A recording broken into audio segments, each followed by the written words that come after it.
Muy bien, vamos a hablar de justicia, vamos a hablar de temas que tienen que ver con la cuestión jurídica, cuestiones técnicas que muchas veces nos exceden nuestra comprensión, pero que siempre es bueno tener gente didáctica y con buena predisposición para hablar de esto, que a veces suele estar medio encriptado, para poder dar algún tipo de perspectiva diferente. Y el invitado que vino esta noche a visitarnos es justamente una de estas personas. Mario Coriolano, buenas noches, ¿cómo le va? ¿Cómo está? Buenas noches, muy bien, ¿usted? Es defensor general de casación de la provincia de Buenos Aires, pero además también es integrante del Consejo de Derechos Humanos de la ONU.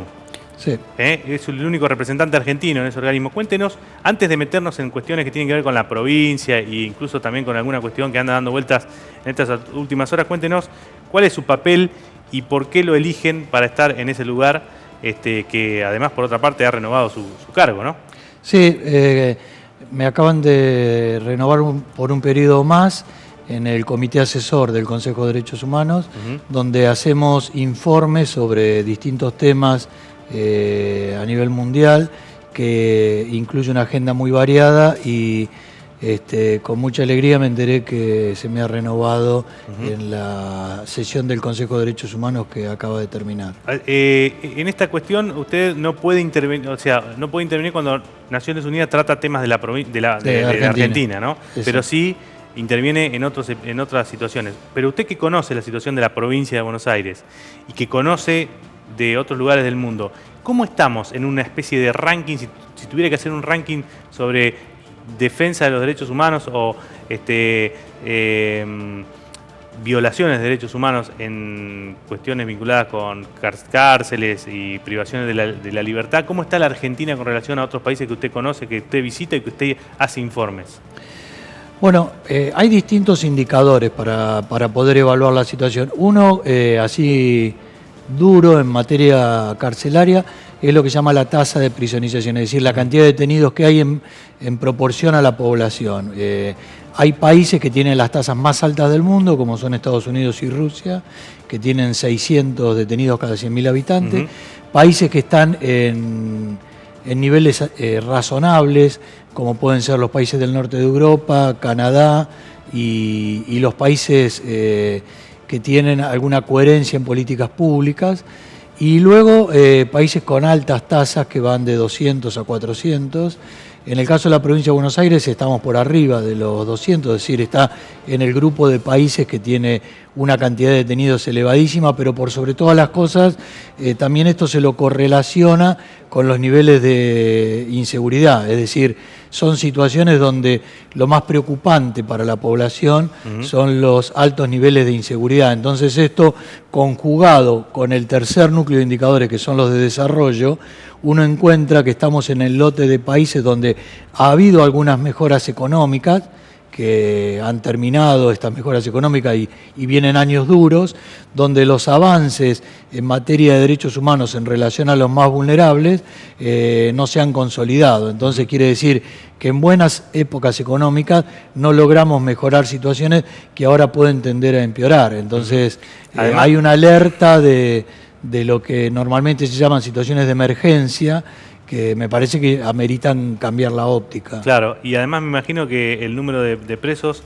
más allá de que sean 300 o 400 o 333, me imagino que debe pesar mucho las condiciones en las cuales están las prisiones, en este caso de la provincia de Buenos Aires.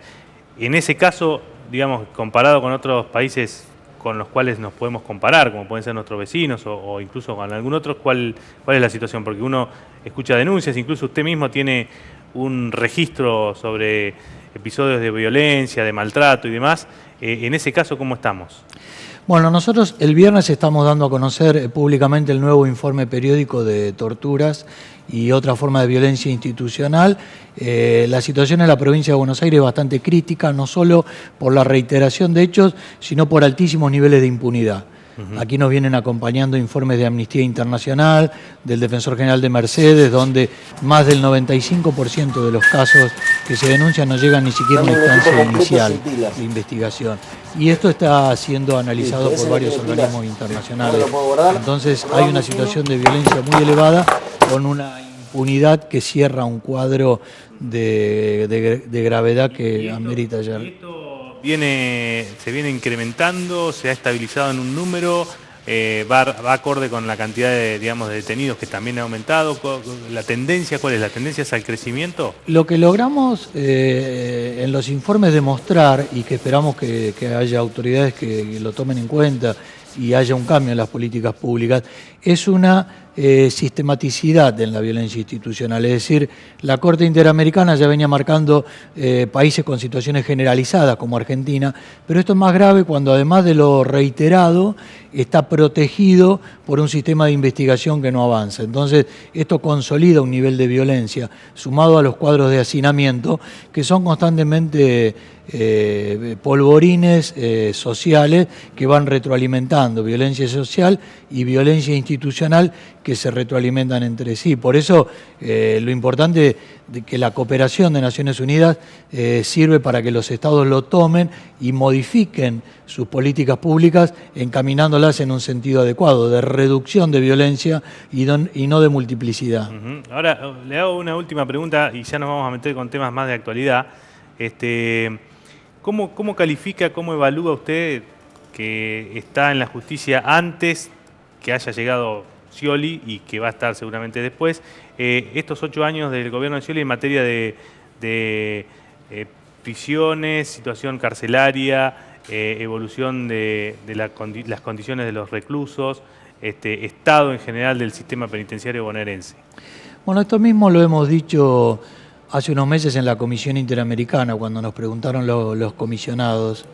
Y las políticas públicas que hubo en estos 8 años se guiaron por la búsqueda de eficacia y eficiencia que no siempre dan buenos resultados a lo largo y ancho del mundo. Estas son políticas que descuidan a las víctimas en distintos sentidos, es decir, son políticas desprovistas de un enfoque humanista.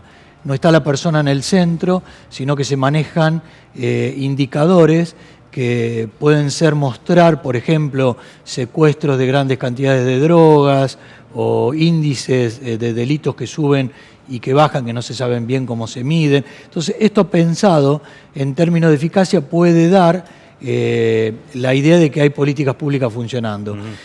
Un modelo diferente a este, que es el que impulsamos desde Naciones Unidas y que en muchos países del mundo son los que están avanzando, es un modelo que tenga en cuenta al ser humano. Es decir, que las políticas públicas reduzcan los niveles de violencia. Por ejemplo, que no haya fragmentación en todo lo que tiene que ver con el desarrollo, con el trabajo, con la vivienda, en la educación y los planes de seguridad. Porque si no es como que se sobrecriminaliza a la población que a su vez se desprotege.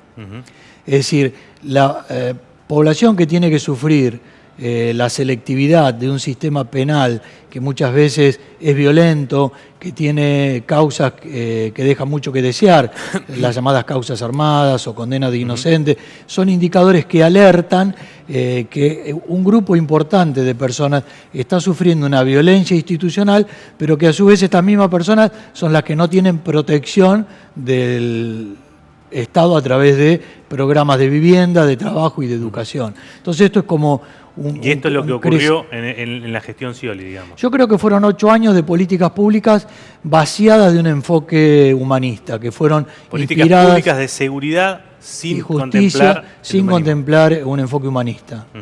Y bueno, ahora ha asumido el doctor Maíquez, un hombre que usted conoce porque ha estado en el Tribunal de Casación Penal, ¿no es cierto?, acá en la provincia de Buenos Aires, donde usted forma parte de alguna manera del andamiaje jurídico que se resuelve en cuestiones ahí, ¿no?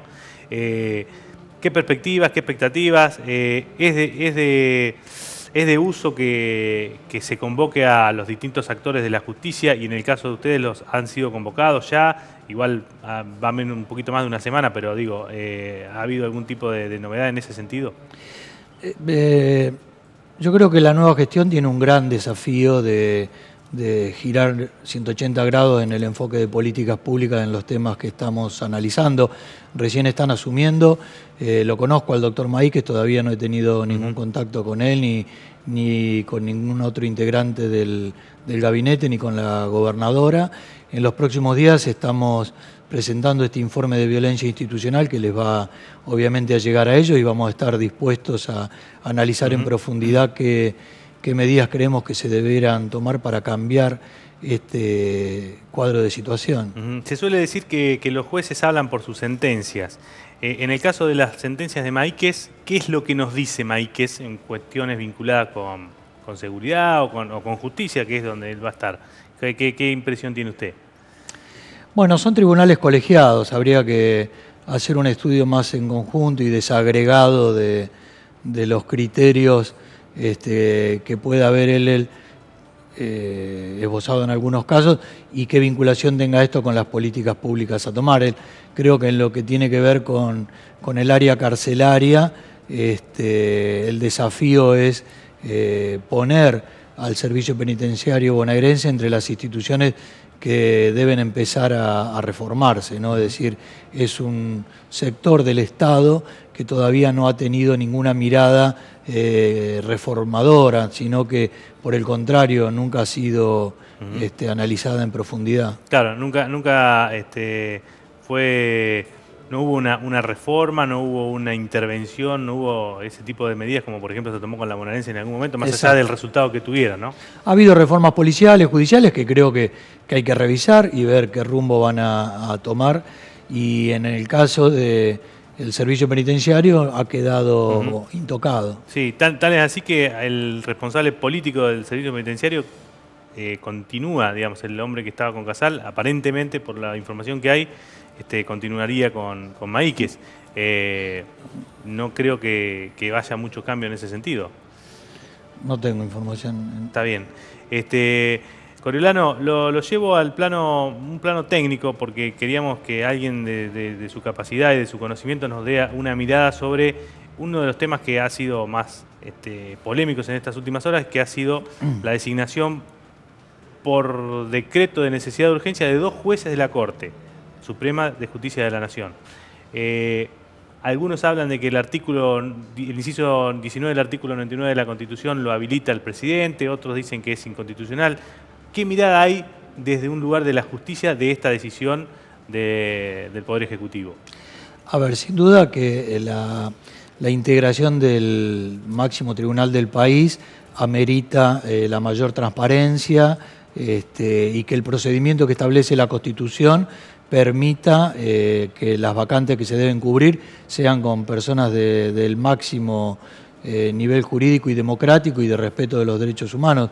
Me parece que no hay razón para separarse del procedimiento normal, ni hay motivos para recurrir a mecanismos de urgencia y excepción que en verdad estarían enturbiando algo que debe ser de la máxima transparencia, porque creo que los objetivos que se han fijado a nivel macro, que es la lucha contra la pobreza, el narcotráfico y la unidad del país, están los 3 atravesados por la transparencia. Entonces me parece que esto amerita que de la mano de la transparencia haya un debate público, abierto, y donde todas las voces puedan opinar acerca de los candidatos que finalmente vayan a tener acuerdo del Senado. Entonces me parece que buscar un atajo, usando palabras del propio presidente que dijo que estaba en contra de los atajos, me parece que es contradictorio buscar un atajo en un tema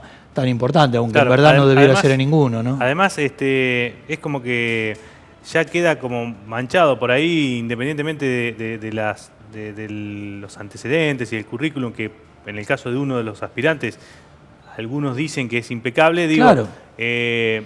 No sé, tal vez después se haya capaz que hay una revisión y finalmente lo trata el Congreso, pero ya va a venir con una mácula, ¿no? Esta designación. Yo creo que fue en lo que uno viene escuchando en los grandes lineamientos y en las propuestas de metodología, de diálogo y de escuchar. Sí, de cambiar algunas supuestas intervenciones sobre la justicia que tanto se le adjudicaban al otro gobierno, ¿no? Me parece que ha estado mal asesorado y que si este paso en falso el nuevo presidente escucha lo que se está diciendo, él siempre estuvo dispuesto a corregirse y rectificar de los errores, así que también es el desafío de no seguir adelante con un mecanismo de excepción cuando no existe otros no es lo instrumentos mejor. y camino, claro.